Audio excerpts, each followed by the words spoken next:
GDP roughly about $243 billion, the second largest economy in Africa after South Africa.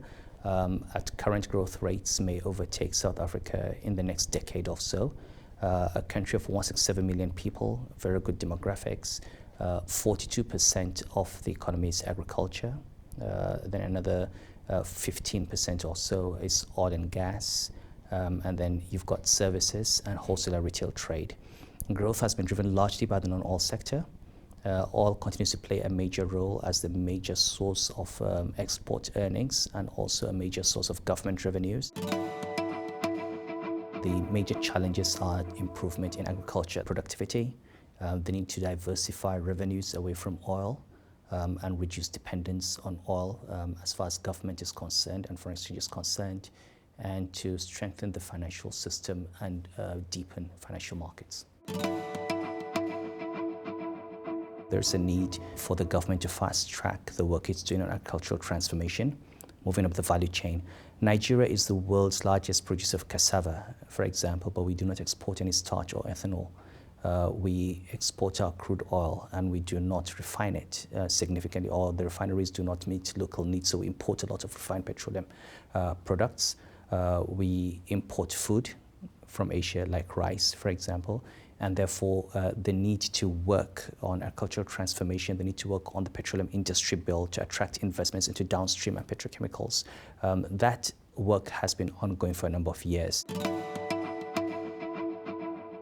The Nigerian banking system was hit by the second round effects of the crisis. The crash in the price of oil basically sapped liquidity from the system, led to a crash in the stock market, and the banks that were heavily exposed to the stock market and to the oil sector were about to fall under, and they were about 30% of the banking industry.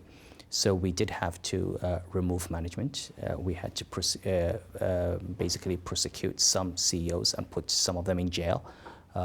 We put in money into the banks, set up an asset management corporation to recapitalize the banks, to force mergers and consolidation of the banking industry. We've broken up universal banking. We've had to introduce very strict governance rules, limiting the terms of CEOs and the tenures of non-executive directors, and that's an ongoing process. We do think that the heart of the problem was corporate governance and risk management, and those are the issues that we're addressing.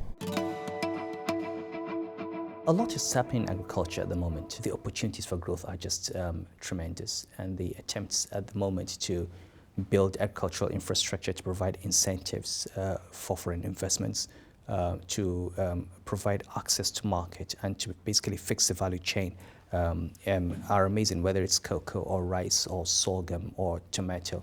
And a number of investments have already gone. I think we've had about $8 billion go in the last 1 year. Now you've got also significant opportunities in the oil and gas industry when the petroleum industry bill is passed. This is not just about exploration and production, but also refining, petrochemicals, gas-based industries like fertilizer. This is a country of 167 million people that is significantly import dependent.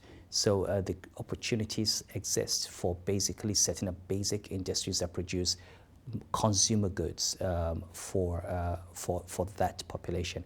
And a number of people have taken advantage of that.